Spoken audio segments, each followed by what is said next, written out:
There is a specific kind of silence that doesn't live in the room around you, but right inside your chest. It is the heavy, uninvited awareness of a space that was supposed to be filled a long time ago. When you grow up, you assume that certain things are guaranteed, that you will be seen, that your feelings will be held with care, and that someone will teach you how to feel safe in your own skin. But for many of us, those moments never arrived. Instead, we were left with a subtle, aching absence.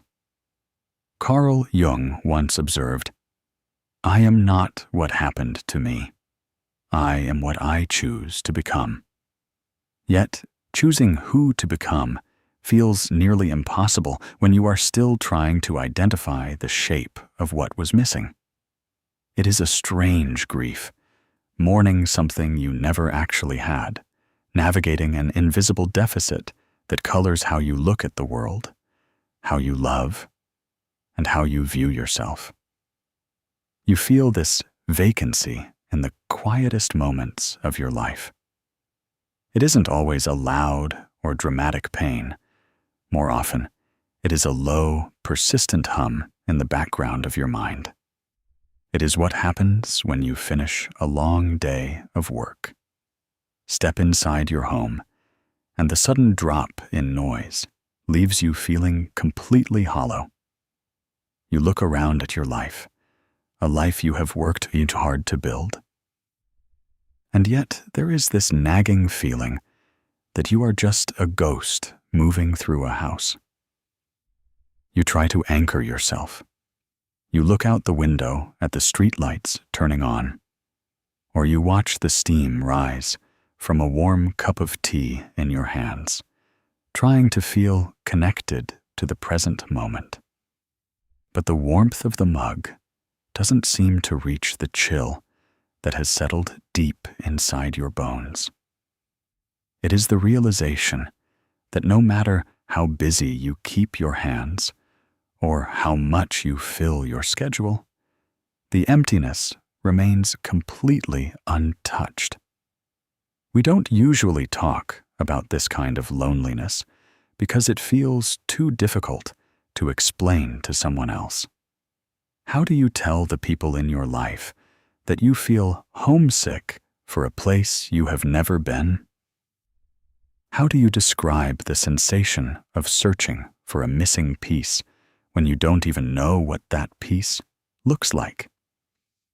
You just know that it should be there. You see it when you watch people interact on a train, noticing how easily they offer and receive comfort. And a sharp pang of envy hits you. You wonder why that emotional ease came so naturally to them, while for you, every interaction feels like a test you didn't study for. You begin to believe that there is an unwritten rule book for being a person, a manual on how to feel secure and loved, and everyone received a copy except for you. This gap leaves an imprint on everything you do. It creates a subtle barrier between you and the rest of the world, making you feel like you are always looking through a thick sheet of glass. You can see the warmth on the other side. You can see people connecting and sharing their hearts, but you can't quite feel it yourself. You become a master at pretending. You learn to smile at the right times, to say the right things, and to act as though you are perfectly fine, all while a small voice inside you is crying out just to be noticed. It is incredibly exhausting to carry the weight of an empty space while trying to convince the world and yourself that you are completely whole. Before we can begin to heal, we have to stop running from this emptiness. We have to stop trying to drown it out with distractions, achievements, or things that only numb the ache temporarily. We have to learn to sit with the quiet void, to look at it without judgment, and to recognize it for what it truly is: a historical record of what you deserved but never received. It is a painful realization, but it is also the very first step toward true freedom. Because once you understand the shape of the gap they left behind, you can finally stop asking the world to fill it, and you can begin the slow, tender process of learning how to fill it yourself. When the people around us cannot provide the emotional safety we need, we don't stop needing it. We just learn to manufacture a substitute. We build armor. You might notice this in the way you constantly anticipate everyone else's needs, or how you became the responsible one who never asks for help. Maybe your armor is perfectionism, the belief that if you just perform flawlessly, achieve enough, or stay quiet enough, you will finally earn the right to be protected.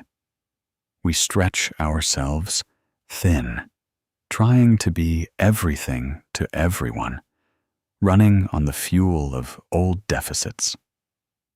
It is exhausting to realize that the defenses protecting you from pain are the exact same walls keeping you isolated from the comfort you actually crave. This armor doesn't appear overnight. It is forged slowly, piece by piece, out of the small disappointments of your childhood.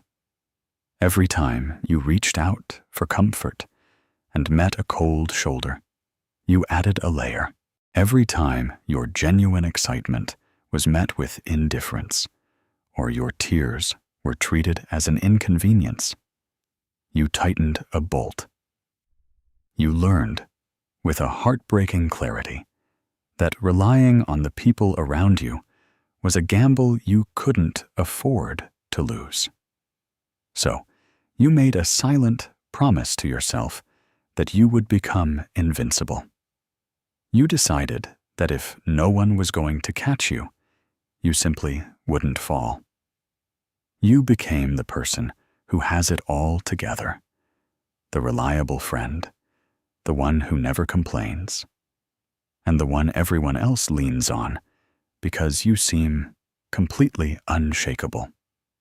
But if you look closely at that strength, you realize it isn't actually peace.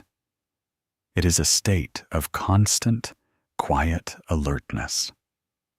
You live with the persistent feeling that you are walking on thin ice, and that the moment you let your guard down, the surface will crack beneath you.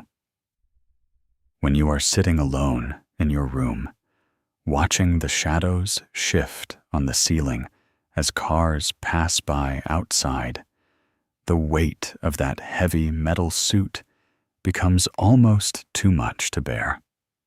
Your shoulders ache from holding up the posture of someone who doesn't need anyone. You realize that your capability has become your hiding place. You have built a life where you are always doing, always fixing, and always planning. Because the moment you stop, the terrifying reality of your own exhaustion catches up to you. The tragedy of this defense mechanism is that it functions too well. It keeps the bad things out, but it also locks you in. When someone tries to get close to you, when they offer genuine care, or try to see past your polished exterior, your armor reacts automatically. It interprets their warmth as a threat. You find yourself picking fights, pulling away, or finding flaws in people who genuinely love you. All because your nervous system convinces you that safety is a trap. You become terrified that if they see the fragile, unmet needs you are hiding beneath the surface, they will leave, just like the people in your past did. So, you choose the familiar ache of isolation over the terrifying vulnerability of being truly known. We wear this armor for so long that we eventually forget it is something we put on. We start to believe it is who we are. We mistake our hypervigilance for personality and our emotional distance for independence. But true independence isn't the inability to receive love. It is the freedom to choose when to open the door. Healing doesn't mean violently tearing down these walls all at once, leaving yourself completely exposed and terrified. It means gently thanking your defenses for keeping you alive when you were helpless, and then softly, deliberately, beginning to unbuckle the heavy straps. It is a slow process of learning that the room you are in right now is safe, that the person you are with can be trusted, and that you no longer need to carry a shield just to survive a quiet afternoon. This absence doesn't usually show up as a dramatic crisis. It appears in the ordinary, quiet moments of a standard afternoon. It is the sudden, overwhelming wave of loneliness that hits you when you are sitting in traffic, watching the rain hit the windshield. It is the inexplicable knot in your stomach when someone offers you a genuine, unconditional compliment, and your first instinct is to look behind you to see who they are actually talking to.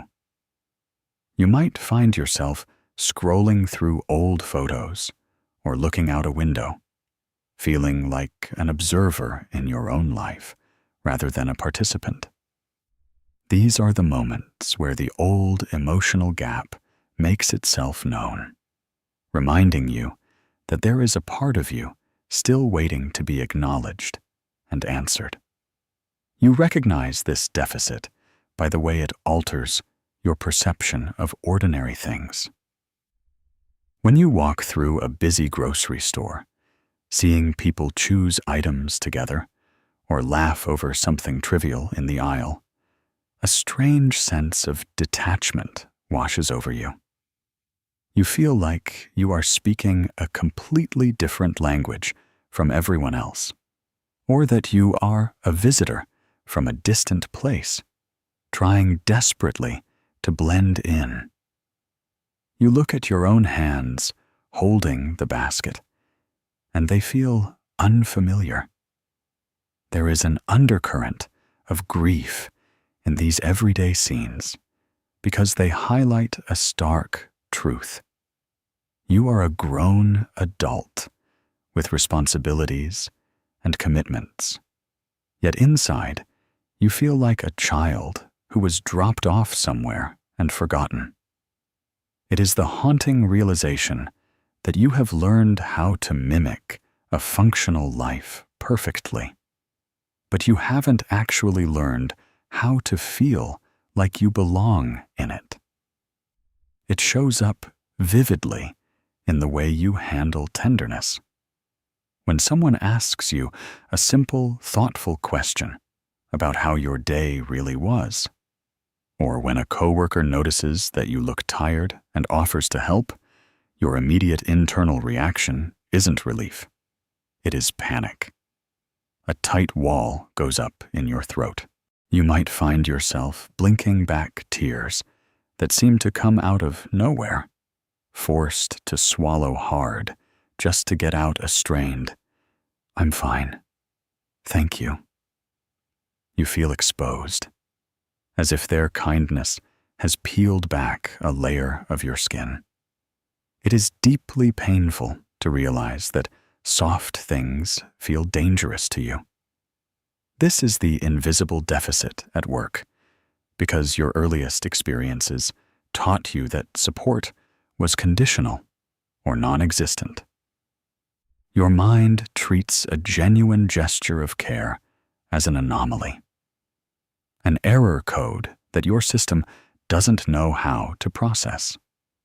You also recognize it in the phantom hunger that dictates your relationships. You might find yourself overanalyzing a brief text message, reading it 20 times to figure out if the tone has changed, or staying up late staring at a blank wall, wondering if you said something wrong to make a friend distant.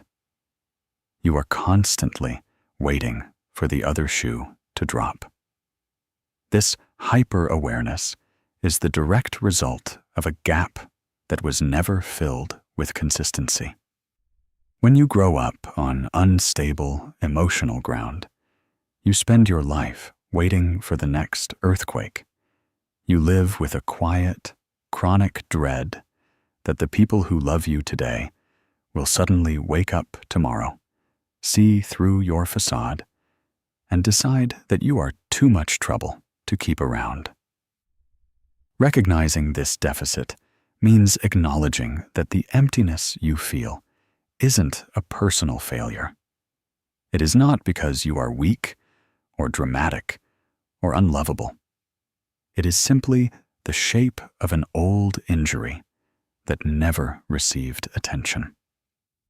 When you sit quietly on the edge of your bed at night, listening to the hum of the refrigerator or the distant sound of traffic outside, and that familiar hollow ache returns, try not to push it away. Try not to blame yourself for feeling it.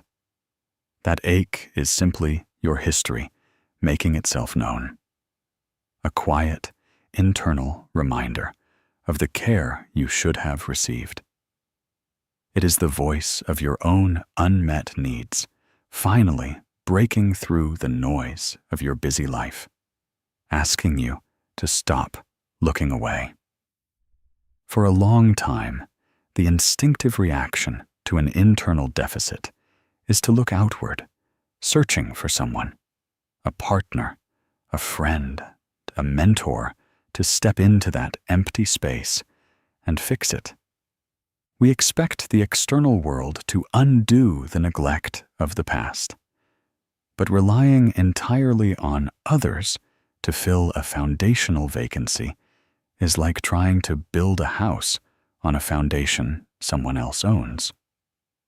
Carl Jung noted that your visions will become clear only when you can look into your own heart. Who looks outside dreams. Who looks inside awakes. Transitioning from looking outward to looking inward is a profound shift. It means acknowledging that while the gap was created by others, the architecture of the repair belongs entirely to you. It is a painful realization to accept that no one is coming to save you. For years, you might have quietly hoped that if you just found the perfect relationship, or if you gathered enough friends around you, the cold draft inside your heart would finally stop blowing. You might have poured all your energy into fixing other people, hoping that if you became indispensable to them, they would eventually turn around and give you the exact version of love you have been starving for. You wait for a magical phone call, an apology that will never come, or a sudden realization from the people who hurt you. But as you sit alone in the fading evening light, watching the shadows stretch across the floorboards, the truth settles in with a quiet, heavy finality. The closure you are seeking cannot be granted by the hands that broke you. Looking inward means turning around to face the very thing you have spent a lifetime running away from. It means choosing to stop looking at the horizon for a rescuer, and instead looking down at your own 2 feet. This shift requires immense courage, because the landscape inside can feel incredibly intimidating at first. When you finally quiet the external noise, you are left with the raw, unfiltered echoes of your own grief, your own anger, and your own longings. You might find yourself sitting on the rug in your living room, surrounded by absolute stillness, feeling an overwhelming urge to turn on a screen or find any distraction just to escape the intensity of your own presence. But every time you opt to stay right there, breathing through the discomfort, you are reclaiming a piece of your own territory. This inward journey changes the way you interact with the world around you. When you stop demanding that other people heal your ancient wounds, your relationships change. You no longer look at a partner or a friend as a source of missing oxygen, but as a person to share a life with. You stop asking them to prove their love over and over again, to satisfy an unquenchable fear inside you. You begin to see that expecting another human being to fill your foundational emptiness is an impossible burden to place on them. It isn't fair to them, and more importantly, it isn't safe for you. True safety begins when you become the primary caretaker of your own emotional climate, establishing an inner sanctuary that cannot be shaken by the whims or absences of others. Awakening to your own heart is a slow, tender reconciliation. It is about becoming deeply curious about your own patterns, asking yourself why certain comments sting so deeply, or why you feel the sudden urge to hide when things get emotional. You start treating yourself not as a problem to be solved, but as a person to be known. As you sit quietly with yourself, letting the warmth of your own attention wash over the cold, neglected spaces within, a subtle shift occurs. The void stops feeling like a terrifying, bottomless pit and begins to look like a canvas. You realize that the architecture of your recovery doesn't depend on the people who left you behind. It depends entirely on the deliberate, gentle choices you make to show up for yourself right now, in this very room, in this very moment. The history we carry doesn't just live in our thoughts. It settles deeply into our physical self. When emotional needs go unmet, the body stores that unspoken tension, keeping a detailed record of every time you had to swallow your voice or hide your tears. You might feel it as a chronic tightness in your shoulders, a shallow breath that never quite reaches your belly, or a constant, buzzing restlessness in your limbs that makes it hard to just sit still. This somatic bracing is the nervous system's way of staying on guard, waiting for a reassurance that never came. Healing requires us to stop ignoring these physical signals and instead learn to listen to them, recognizing that the body is simply trying to communicate the emotional history we have spent years trying to forget. Your body is incredibly loyal. When you were younger and experiencing the weight of those empty spaces, your mind didn't know how to handle the sheer volume of the confusion and hurt. So, your body stepped in to hold it for you. It tucked the grief into the small of your back. It locked the fear tightly inside your jaw. Now, years later, you might find yourself sitting on the couch after a perfectly normal, quiet day, wondering why your chest feels so tight, as if you are preparing for an impact that never comes. You clench your fists without realizing it, or you notice that you are holding your breath while doing the simplest tasks, like pouring a glass of water or tying your shoes. This isn't a malfunction. This is your physical self living in the past, still wearing the heavy iron armor of a child who had to protect themselves because nobody else was watching out for them. We often treat our bodies like machines that are breaking down, getting frustrated when we feel fatigued, anxious, or physically stuck.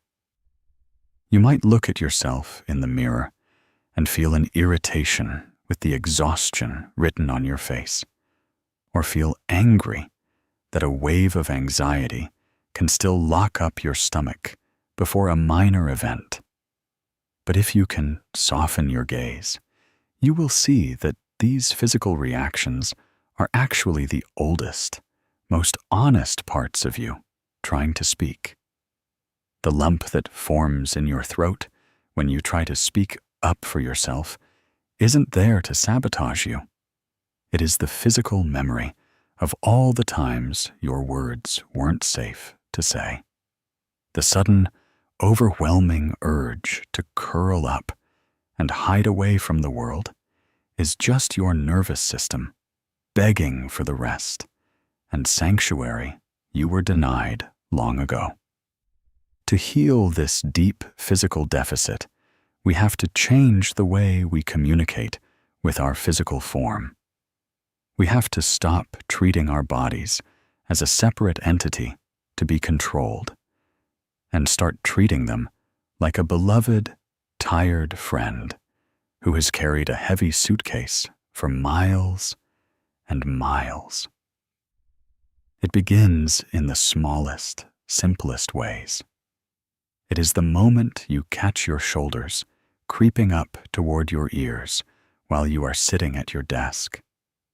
And instead of judging yourself, you take a long, slow exhale and let them drop. It is placing a comforting, warm hand over your heart when your chest feels tight, signaling to your racing pulse that you are right here, that you are paying attention, and that the danger has passed. When you begin to listen to this silent language, the relationship with yourself undergoes a profound transformation. You realize that you don't have to think your way out of every emotional gap. Sometimes, you just have to feel your way through it. As you sit quietly in the stillness of your room, focusing on the simple, steady rise and fall of your chest, you are doing something incredibly revolutionary. You are teaching your nervous system that it is finally safe to step down from the watchtower.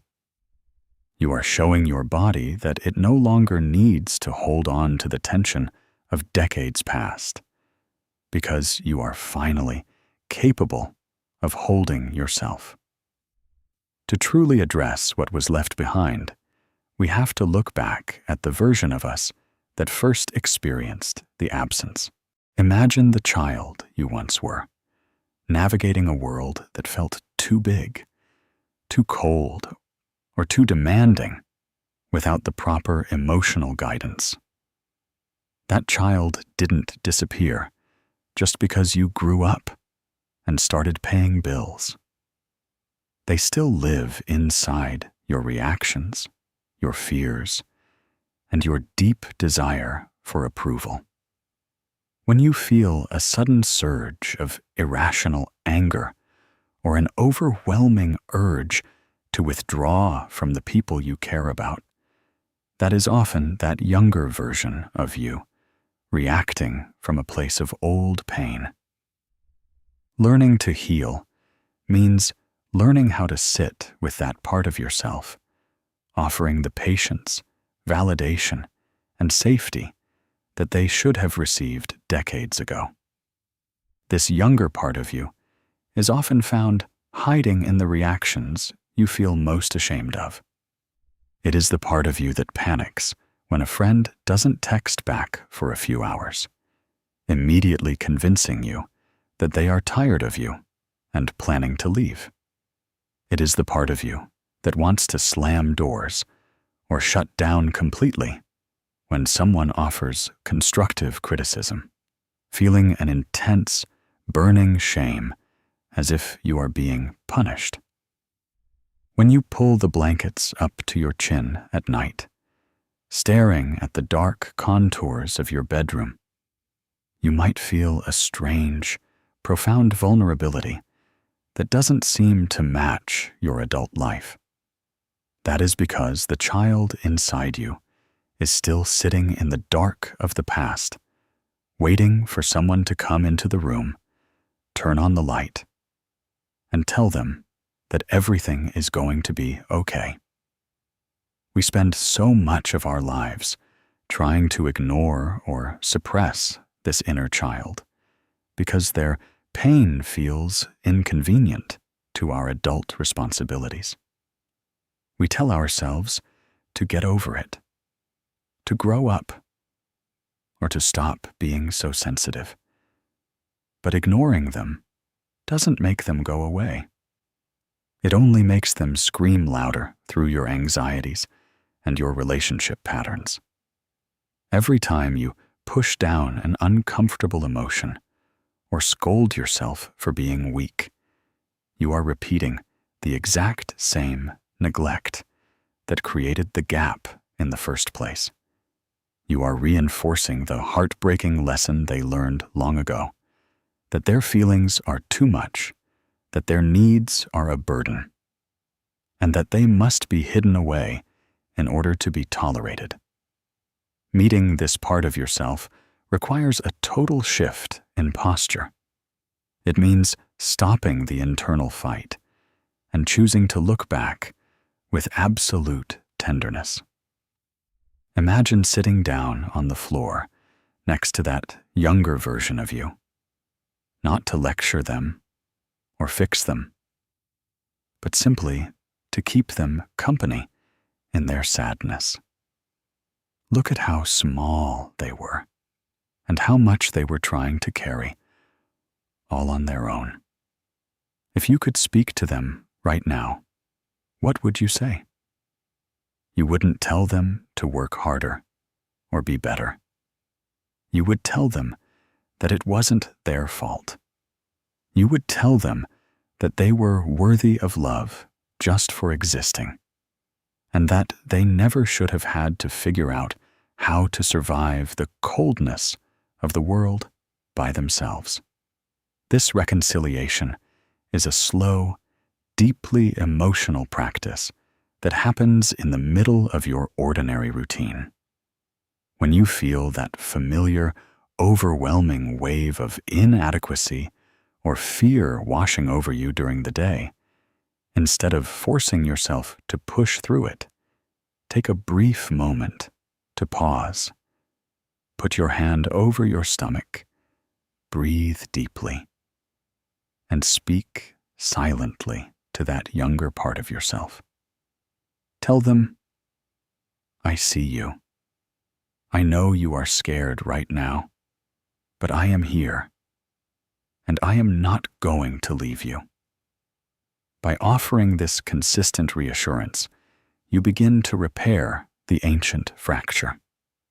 You show the child inside you that they no longer have to protect the house, because the adult they grew into is finally strong enough, gentle enough, and loving enough to handle the storm.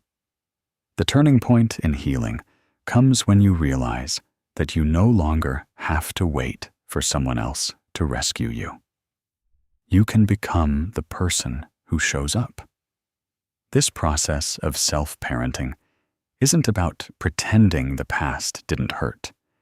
It is about actively choosing to provide for yourself now. It means speaking to yourself with kindness when you make a mistake, instead of repeating the critical voices of your upbringing. It means setting healthy boundaries with your time and energy, protecting your peace the way a loving guardian would protect a child.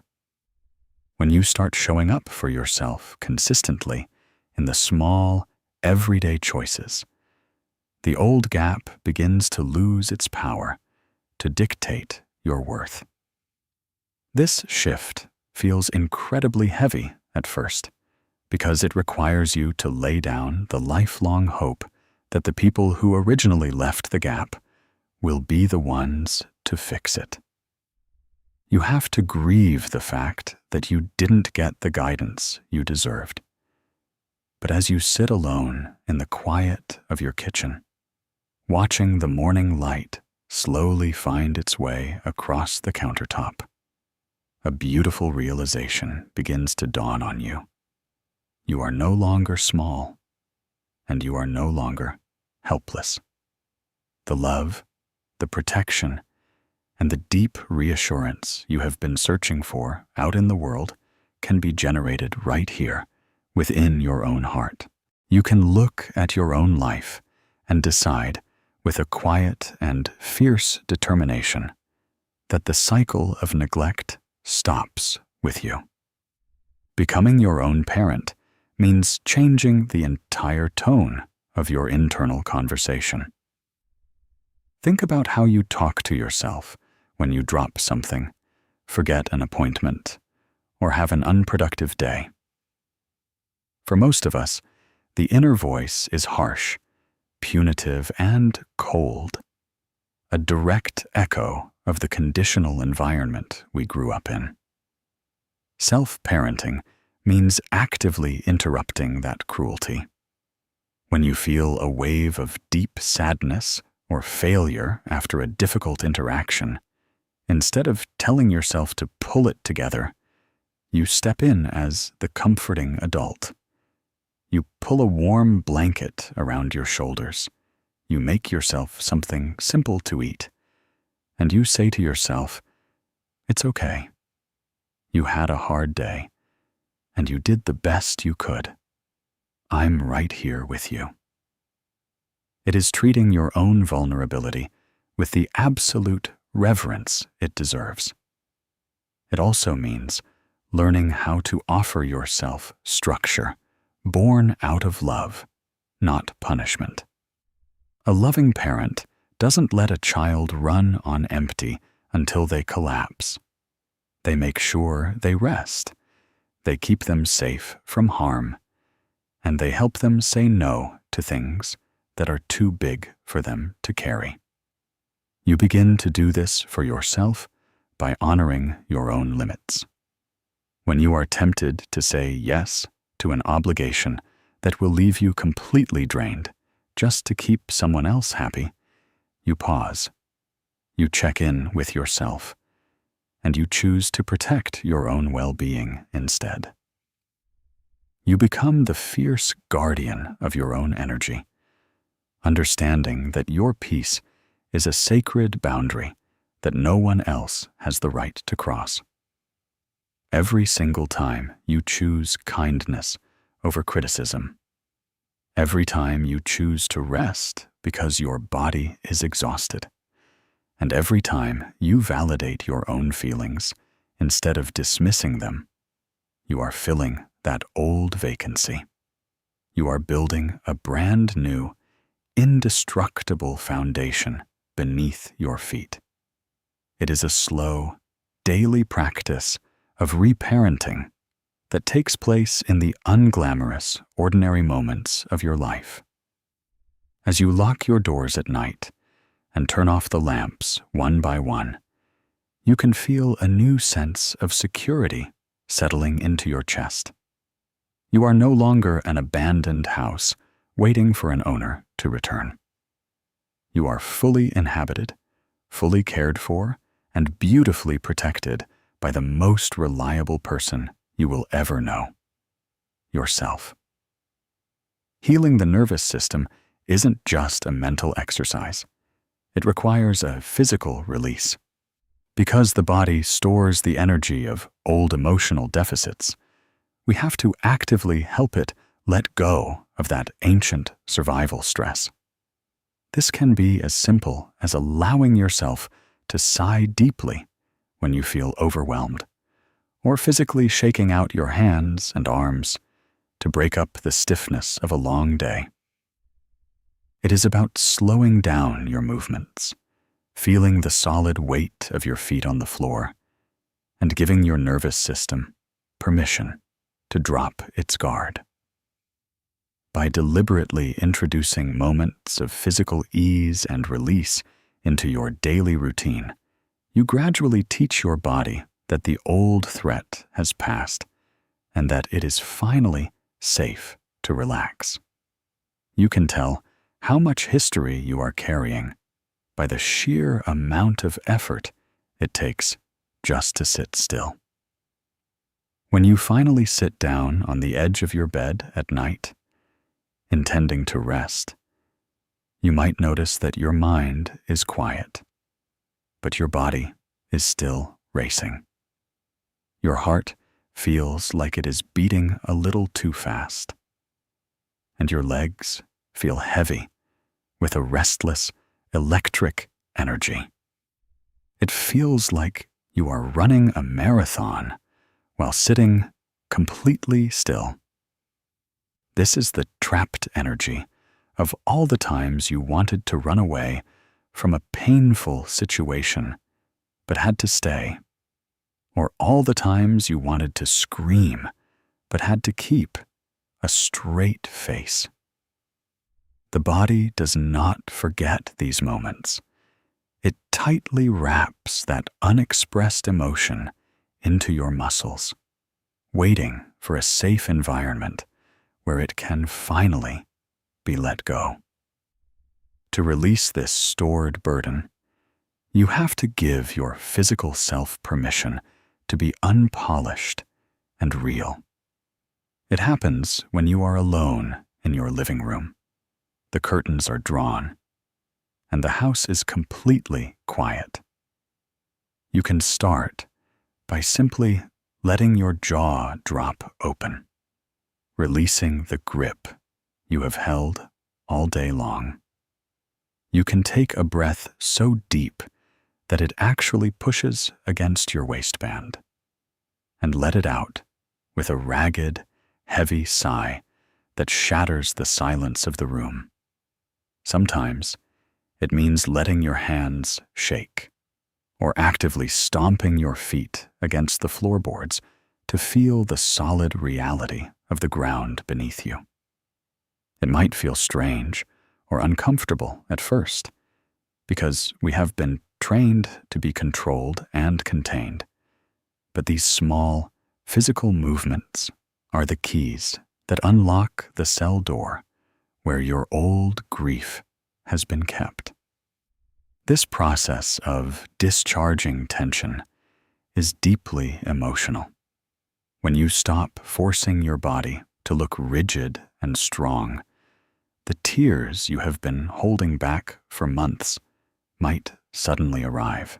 They might come while you are leaning against the kitchen counter, or while you are bending down to untie your shoes after a long walk. Let them come. Those tears are not a sign that you are breaking down. They are the physical form of your history finally leaving your system. It is the ice melting. Every drop that falls is a piece of the old gap being cleared away, making room for genuine peace to settle in.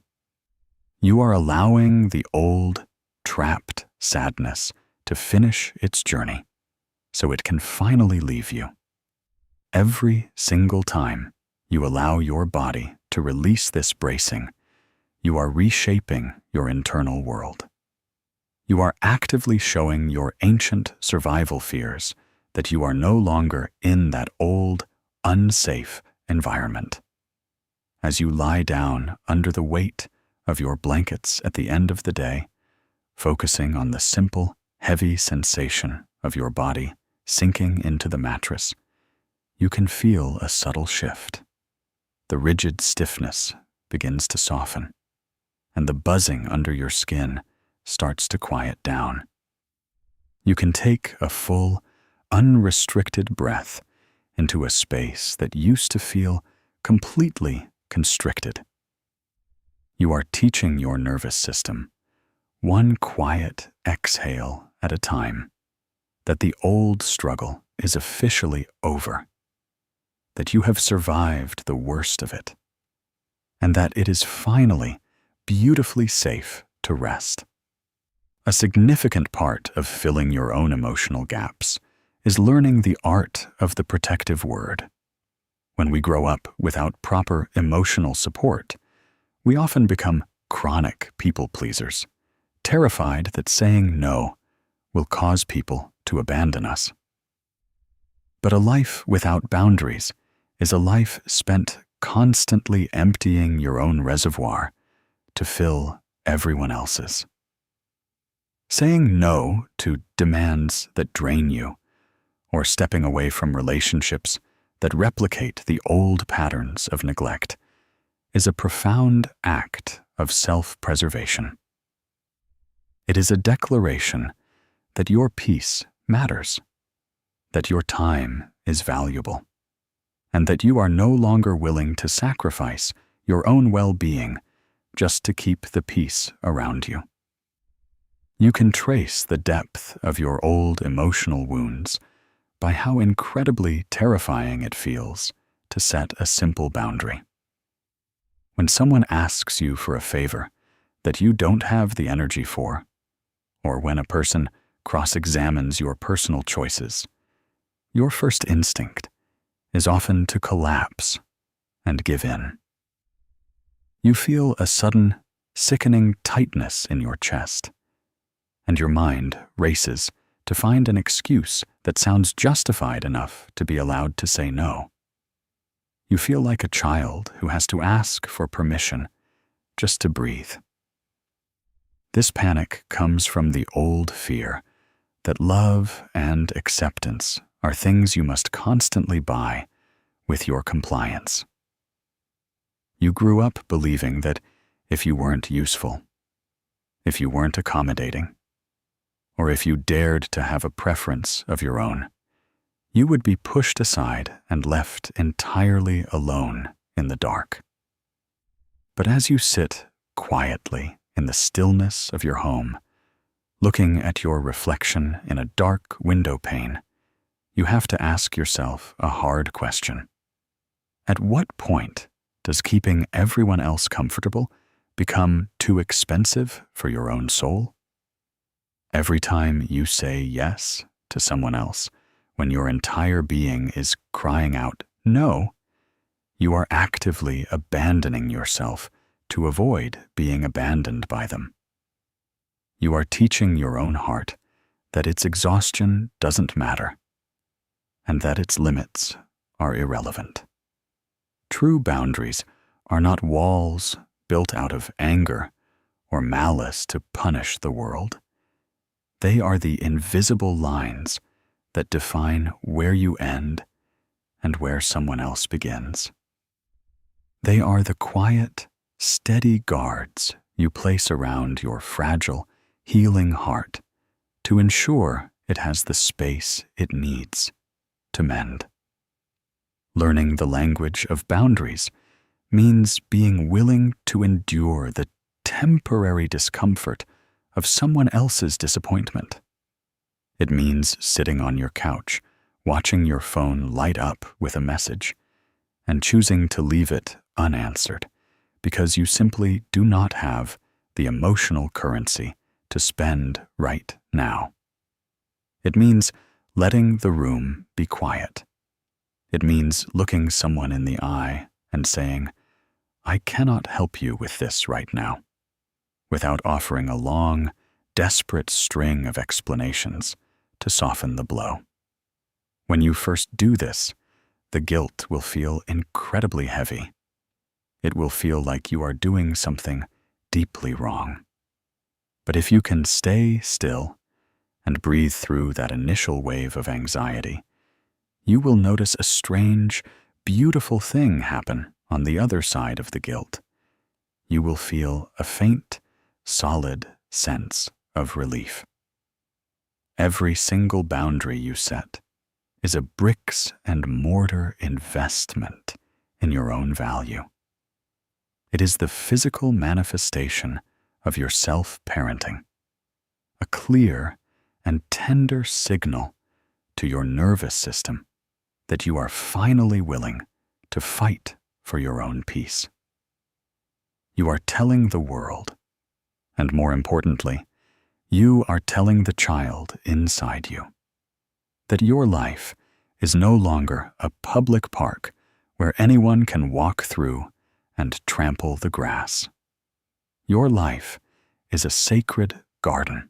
As you turn off the lights at the end of the day, wrapped in the quiet sanctuary of a space you have actively protected, you can feel a new kind of dignity settling into your spirit. You are no longer running on empty, trying to save everyone else from their own storms. You are finally standing still, safe and secure within the beautiful, quiet territory of your own life. Filling the gaps left by others is a slow, non-linear journey. It does not happen overnight, and it does not mean you will never feel the sting of old memories again. But over time, the texture of the silence inside you changes. It stops feeling like a hollow void and starts feeling like a quiet, solid space of self-possession. You begin to realize that the love, validation, and security you spent a lifetime searching for were things you were capable of generating all along. You are no longer defined by what was withheld from you. You are defined by the deliberate, beautiful care you choose to give yourself every single day, walking forward not as someone who is broken, but as someone who has successfully learned how to heal from within. You notice this wholeness in the most unglamorous, everyday moments. It is the morning you wake up, and instead of immediately feeling that heavy, familiar weight of dread in your stomach, you just feel the softness of the sheets against your skin. You sit up, look at the morning light cutting across the floorboards, and realize you aren't rushing to fix yourself before the day even begins. There is a new kind of space inside your mind. When you encounter a minor setback during the day, or when someone's tone shifts slightly during a conversation, your world doesn't completely collapse anymore. You don't instantly spiral into the old, terrifying belief that you are fundamentally flawed or about to be abandoned. Instead, you breathe. You feel the ground beneath your feet, and you realize that you are sturdy enough to handle the ripple without it becoming a tidal wave. This journey changes how you view the past. For a long time, looking back only brought a bitter, aching anger, or a deep, suffocating sadness for what should have been. But as you stand in the present, fully inhabited and fully cared for by your own hands, the sharp edges of those old memories begin to soften. You don't forget what happened, and you don't excuse the negligence, but the wounds stop bleeding. They become scars, quiet, faded lines that tell a story of where you have been rather than dictating where you are allowed to go. You look at the younger version of yourself, the child who had to navigate the dark void all alone, And you no longer just feel pity for them. You feel a profound, overwhelming gratitude for their resilience. You see that they survived the worst of it so that you could sit here today in a quiet room, finally free. Walking forward whole means accepting that healing is a daily rhythm, not a final destination. There will still be rainy afternoons where the old shadow tries to creep back in, or quiet nights where a sudden wave of loneliness makes your chest feel empty again. The difference now is that you know what to do with the ache. You don't panic, and you don't run. You just pull the blanket a little closer, make yourself a warm drink, and sit with the feeling until it passes, knowing that an occasional cold draft doesn't mean the whole house is falling down. You have become your own sanctuary, an unshakable home built on the foundation of your own self-respect and steady kindness. As you step out into the world each day, you carry yourself differently. You look people in the eye, not to see if they approve of you, but simply to see them. You offer your warmth to others out of abundance, not out of a desperate hope that they will give you a crumb of validation in return. You are finally participating in your own life instead of just watching it pass by from behind a wall of glass. As the evening settles in and you turn off the lights one by one, you can stand in the stillness of your home and feel the deep, quiet truth of your own arrival. You have done the hardest work a human being can do.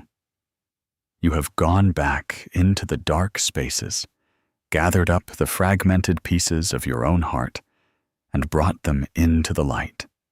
You are finally home. You are finally safe. And you are beautifully, entirely whole.